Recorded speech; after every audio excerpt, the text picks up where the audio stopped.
I'm a psychic artist, and what I mainly do is I mainly do spirit guides for people. I've always been psychic, I've always been clairvoyant, and I used to confuse this with having an overactive imagination. I've always been a painter. I started really early in life being a painter, taught by my mum, who used to go to Camberwell Art College, and Quentin Crisp was one of her models. She's really good. So I had an absolutely fabulous start, but connecting the clairvoyance and connecting the drawing together didn't actually happen until about 10 years ago. And I'd come to like a break in my career, and I decided to learn Reiki. And as soon as that happened, everything started changing. A friend of mine, who's downstairs actually, wanted to start at something called a development circle, and I hadn't got a clue what that was. But I thought, right, okay, I'll do it.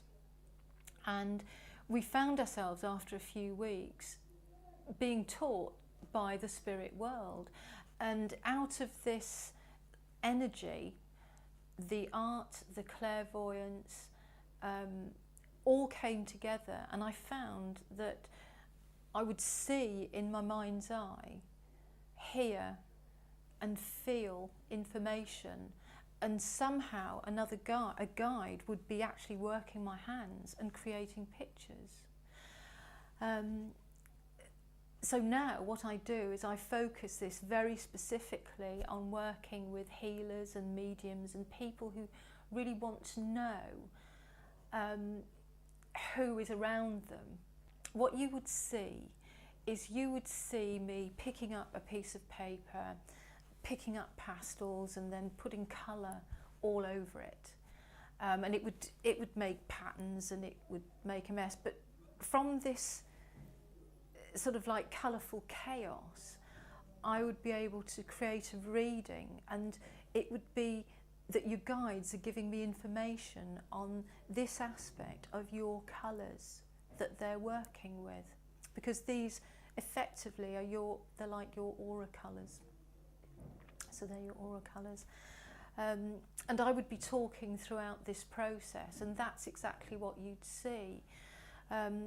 What's actually happening from my point of view, from what I see, is I just instinctively know what colour to pick up, and my hand just moves on its own and puts these colours down. And the colours form like a background to the picture, and from this I understand and I know exactly why this guide is working with you, and they're communicating this, and I can tell from the gentleness or strength with which the colour's being laid down, the colour that it is, the shapes that they're making, the intensity of the colour, and where they are in relation to each other. It all has meaning. And then of course the spirit guide appears, and it appears to me clairvoyantly, so I see this in my mind's eye as if I were looking at a film. And they tell me so many things. They tell me about their life, they tell me about their strengths, what they used to do. And these are the skills effectively that they're bringing to the table to help you in what you're doing in your life. It's quite interesting actually, because all I'm seeing when I'm working is just chaos on the page, and there's a part of me that thinks, oh, what's happening?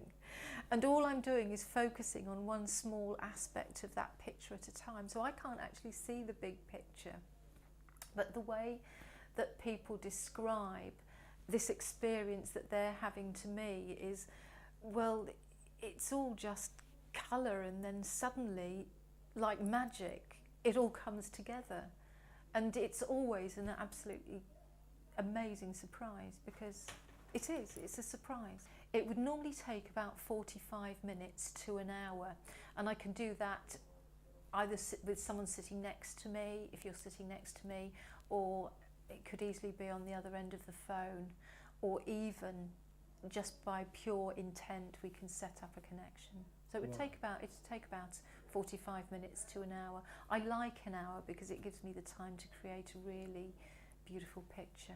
When people who are having this experience find someone who knows what is happening, who can reassure them and guide them, and really help them feel that, yeah, they're safe, it's not something crazy that's going on, that is so big a part of what I do, and it's a part that I love doing. The physical world is really just an aspect of a much bigger, more vibrant, more loving world, and that's the spirit world.